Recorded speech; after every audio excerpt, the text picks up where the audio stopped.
को रील्स बनाने का बड़ा ही क्रेज है और वो दिन भर रील्स बनाती रहती है। खाते पीते घूमते फिरते घर में कॉलेज में रील्स बनाने के कारण प्रज्ञा पूरे कॉलेज में हाईलाइटेड है। जहां उसकी रील्स सभी को पसंद आते हैं, वहीं मनीषा चिंता में डूबी रहती है। एक रोज जब खाते हुए प्रज्ञा रील्स बना रही होती है, तब मनीषा कहती है, एक मिनट भी चैन नहीं है इस लड़की को। यह नहीं कि खाना तो आराम से खा ले, लेकिन नहीं, अरे थोड़ी देर रील्स नहीं बनाओगी तो आसमान नहीं टूट पड़ेगा। अरे मम्मी, इसी को तो कहते हैं डिटर्मिनेशन। तुम नहीं समझोगी ये सब। भगवान, इस लड़की को सद्बुद्धि दे। जब देखो तब टेढ़ा बाका मुंह बनाती रहती है। मनीषा की बात का प्रज्ञा पर जरा भी असर नहीं होता और वो खाते खाते रील्स बनाती रहती है। दिन बीतने लगते हैं और देखते देखते प्रज्ञा का कॉलेज भी खत्म हो जाता है। आए दिन कोई ना कोई मनीषा को प्रज्ञा की शादी करवाने का सुझाव दे जाता है। सब ठीक ही कहते हैं, प्रज्ञा की शादी कर देनी चाहिए। अपने घर के कामकाज में व्यस्त हो जाएगी तो खुद ही ये रील्स और नाच गाना बंद हो जाएगा।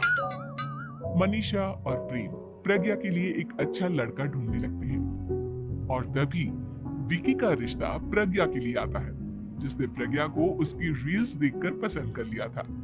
अगले दिन विकी अपने माता पिता के साथ प्रज्ञा के घर पहुंच जाता है और प्रज्ञा साड़ी पहने हाथों में चाय की ट्रे लिए उनके सामने आती है। जब विकी को पसंद है तो हमें भी बहू पसंद है। बहन जी, आप बारात की तैयारी कीजिए। एक बार लड़का लड़की अकेले में बात कर ले तो अच्छा रहेगा। हाँ हाँ, क्यों नहीं। मनीषा विकी को प्रज्ञा के कमरे में भेजती है, जहां प्रज्ञा पहले से ही रील्स बना रही होती है। तभी विकी कहता है, आ गए आपके साजन जी। हमारे साथ ये रील्स कंप्लीट करती तो और भी अच्छा रहता। अच्छा जी, अब आ ही गए हैं तो बना ही लेती हूँ आपके साथ। दोनों मिलकर रील्स बनाते हैं। जब वी मीट और तुरंत पोस्ट भी कर देते हैं। फिर विकी कहता है, जब आप साड़ी में चाय लेकर आए तब मुझे लगा कि कहीं मैं गलत घर में तो नहीं आ गया। अब सही है। दोनों की शादी पक्की हो जाती है और शादी के दिन भी प्रज्ञा रील्स बनाने से चूकती नहीं। यहाँ तक कि बारात के समय भी नाचते हुए रील्स बनाती है। सभी लोग प्रज्ञा की तारीफ की पुल बांध देते हैं और प्रज्ञा नाचती गाती अपने ससुराल चली जाती है। सब कुछ अच्छा चल रहा होता है। प्रज्ञा यहाँ भी दिन भर हर चीज की रील्स बनाती रहती है। लेकिन कुछ दिनों के बाद जब सुनीता कहती है, बहू, ये रील्स के साथ साथ कुछ काम भी कर लिया करो। वैसे तुझे और क्या क्या बनाना आता है? मम्मी जी, वैसे तो सब कहते हैं कि मैं सब कुछ अच्छा बनाती हूँ, लेकिन मुझे लगता है कि मैं मैगी अच्छा बना लेती हूँ। हाँ, कॉफी भी अच्छा बना लेती हूँ और मुंह तो सबसे अच्छा बना लेती हूँ। अच्छा अच्छा।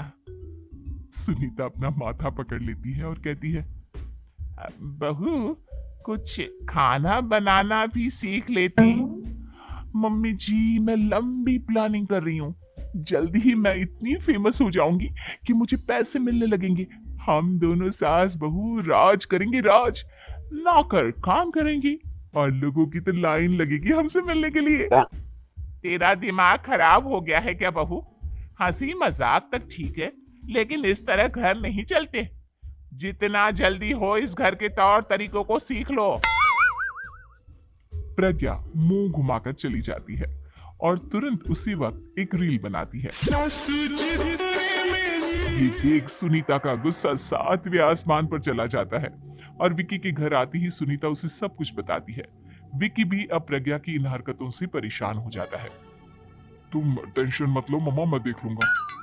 विकी कमरे में जाता है तो देखता है कि प्रज्ञा रील्स बना रही है। विकी बड़े ही प्यार से प्रज्ञा से कहता है, प्रज्ञा, इन सब के लिए मैं तुम्हें मना नहीं कर रहा हूँ, लेकिन फिर भी हर वक्त तो ये अच्छा नहीं लगता ना। समझने की कोशिश करो, मुझे भी तुम्हारा थोड़ा वक्त चाहिए। मैं जब ऑफिस से आता हूँ तो मुझे समय देने की जगह इसी में लगे रहते हो। तुम ज्यादा ही सोच रहे हो। तुम भी मेरे साथ रील्स बनाओ ना, तुम्हें भी बहुत अच्छा लगेगा। तुम्हें इज्जत से कोई बात समझ में नहीं आती क्या? दिमाग खराब हो गया है तुम्हारा इस चकाचौंध से।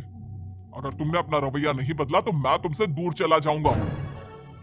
तुम ही रिश्ता लेकर आए थे, मुझे लड़कों की कमी नहीं थी और ना आज है। विकी दरवाजा पटक कर चला जाता है। धीरे धीरे विकी प्रज्ञा से दूर होता जाता है। एक रोज मनीषा प्रज्ञा के ससुराल उससे मिलने जाती है। तब सुनीता उससे कहती है, बहन जी अब आई हैं तो कुछ दिन यहाँ रहकर जाइएगा, आप ही का घर है। हाँ मम्मी, बहुत दिन हो गए तुम्हारे साथ एक भी रील नहीं बनाई मैंने। प्रज्ञा तुरंत अपने फोन में रील्स ऑन कर लेती है। ये सब मुझसे नहीं होता। तेरा ये भूत अभी तक नहीं उतरा क्या? बहन जी आप कुछ कहती नहीं क्या इसे? जब आप ही कुछ नहीं कर पाई तो मैं कर ही क्या सकती हूँ, सास तो वैसी ही बदनाम है। शाम को घर की लाइट चली जाती है और मनीषा प्रज्ञा से कहती है, मेरे घुटनों में बहुत दर्द हो रहा है, तू लाइट का कुछ इंतजाम करना बेटा। अच्छा कैंडल जला देती हूँ मम्मा। प्रज्ञा गाते हुए कैंडल जलाती है और खिड़की के पर्दे के पास रख देती है। मनीषा जिसे बहुत दर्द हो रहा है वो सो जाती है और प्रज्ञा हमेशा की तरह अपने रील्स में लग जाती है। उधर कैंडल की वजह से पर्दा आग पकड़ लेता है और मनीषा के कमरे में आग लग जाती है। बचाओ, कोई है बचाओ। सभी भागते हैं और विकी कमरे की आग बुझाने में लग जाता है, लेकिन तब तक मनीषा आधी जल चुकी थी। मनीषा की हालत देख प्रज्ञा रोने लगती है। विकी मनीषा को तुरंत हॉस्पिटल ले जाता है और उसे एडमिट कराता है। विकी प्रज्ञा से कहता है, देख लिया ना, तुम्हारे इस नाच गाने की वजह से आज तुम्हारी माँ की जान जाते जाते रह गई। अब पता नहीं तुम और क्या चाहती हो। उधर डॉक्टर कहते हैं, इनकी हालत बहुत नाजुक है, आधे से ज्यादा जल चुकी है। प्रज्ञा रोती हुई मंदिर में जाती है और भगवान के आगे जाकर कहती है, भगवान मेरी माँ को ठीक कर दो, मैं कसम खाती हूँ हाथ से ये रील्स बनाना छोड़ दूंगी, बस मुझे मेरी माँ वापस मिल जाए। 2 दिन बीत जाते हैं और मनीषा खतरे से बाहर आ जाती है। पेशेंट अब ठीक है, आप लोग उनसे मिल सकते हो। सब कोई मनीषा से मिलता है और प्रज्ञा सबके सामने अपना फोन तोड़ देती है। मुझे माफ कर दो मम्मा, मैंने तुम लोगों की बातों को नजरअंदाज किया। बेटा कोई भी चीज जरूरत से ज्यादा खराब है। मैंने तुम्हें रील्स बनाने से कभी मना नहीं किया, लेकिन हर वक्त एक ही चीज तो सही नहीं है। मैं समझ गई हूँ मम्मा, आई एम सॉरी। प्रज्ञा उस दिन से रील्स बनाना छोड़ देती है और पूरी तरह से अपने घर